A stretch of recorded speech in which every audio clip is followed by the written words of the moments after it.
Hello बच्चों, let's see the question. The question says Jibes had 92 currency notes in all, some of which were of 100 rupees denomination and the remaining of 50 rupees denomination.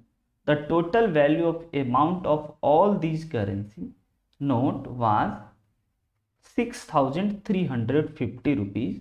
How much amount in rupees did he have in denomination of 50 rupees. तो बच्चों इस question को solve करने के लिए हम लोग जिस की कॉन्सेप्ट का यूज करने वाले हैं वह की कॉन्सेप्ट है हमारा solving word problem. Solving word problem. तो सबसे पहले बच्चों इस वर्ड प्रॉब्लम को हम लोग सॉल्व करने के लिए पहला काम इक्वेशन फॉर्मेशन का काम करेंगे एंड देन इक्वेशन सॉल्विंग का काम करेंगे। इक्वेशन जैसे ही फॉर्म हो जाए देन इक्वेशन सॉल्व करेंगे। तो आइए चलते हैं क्वेश्चन पे। और क्वेश्चन कह रहा है डिनोमिनेशन का मतलब होता है बच्चों नोट्स।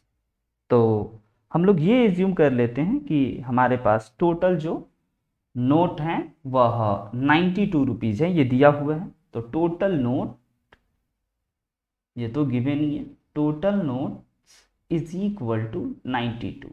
अब इसी 92 में कुछ 100 रुपीज के हैं एंड कुछ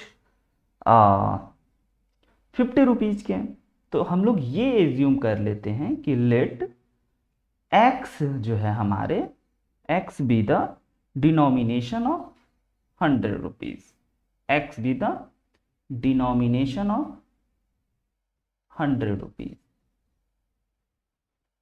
ऑफ 100 रुपीज। ओके, एंड हमने x अगर इसको एज्यूम कर लिया है तो बच्चों फिर हम लोगों को 50 का जो हो जाएगा देन डिनोमिनेशन ऑफ 50 वह 92 माइनस एक्स होगा, क्योंकि टोटल तो हमारे पास 92 नोट्स हैं, उसमें कुछ 100 के हैं एंड कुछ 50 के हैं। Then denomination of 50 rupees notes is equal to 92 minus x।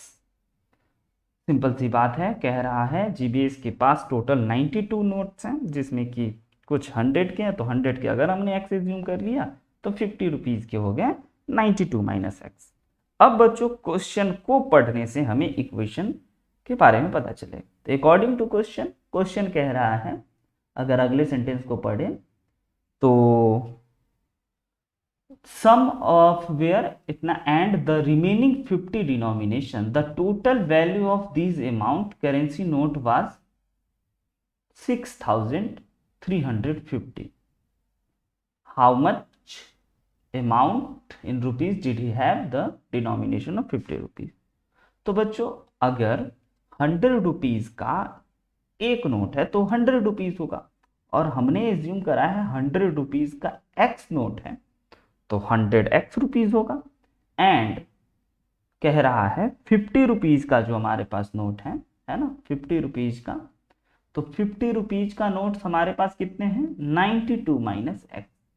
तो 92 माइनस एक्स, तो 100 रुपीज के सारे नोट्स एंड 50 रुपीज के जितने भी नोट्स हैं उन सभी को अगर मिला दें तो हमारे पास टोटल अमाउंट आ जाएंगे। और टोटल अमाउंट क्वेश्चन में गिवन है 6,350 rupees and this is our equation.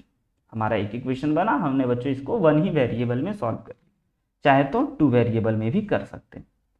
अब यहां से जैसे ही हम लोग x के बारे में फाइंड आउट करेंगे, x का वैल्यू फाइंड आउट करेंगे, तो आइए जरा इस इक्वेशन को सॉल्व करते हैं और x का वैल्यू फाइंड आउट करते हैं। तो ये हो गया हमारे पास 100x एंड प्लस बच्चों हम लोग 92 को अगर मल्टीप्लाई करें 50 से तो हमारे पास हो जाएंगे 4600, यानी कि 4600 minus 50x is equal to 6350। And 100x में से अगर 50x घटा दिया जाए तो यह बन गया 50x is equal to 6350। 350 minus 4600 में से अगर हम लोग घटा दें तो हमारे पास आ जाएंगे total 50x is equal to 1750 यानी 1750। एंड बच्चों अगर इसको हम लोग 50 से डिवाइड कर दें तो हमारे पास आ जाएंगे टोटल 750 अपॉन 50 में एक जीरो से एक जीरो कैंसिल आउट हो गया। एंड इसको 5 से अगर डिवाइड करें तो हमारे पास आ जाएंगे 5 3 ज़ा 15 एंड 5 5 यानी कि 35। ऑलराइट, तो यहाँ से हमारे पास x आ गए 35 कटने के बाद।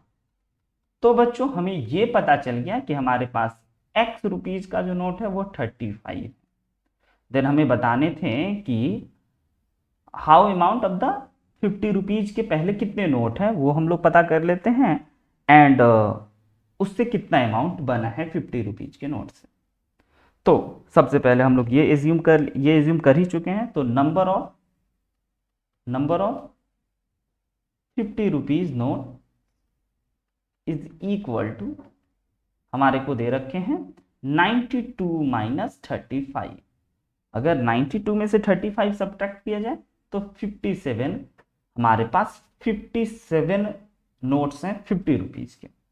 तो बच्चों amount of 50 rupees, amount required amount यानी कि 50 रुपीज के जो अमाउंट होंगे वह 57 इंटू 50 को अगर मल्टीप्लाई करें तो हमारे पास आ जाएंगे 285 रुपीज, 285 रुपीज यानी कि यस सॉरी 2850 रुपीज। यानी कि बच्चों the final answer is option number C 2850 rupees. I hope you understood it very well. Best of luck. Thank you.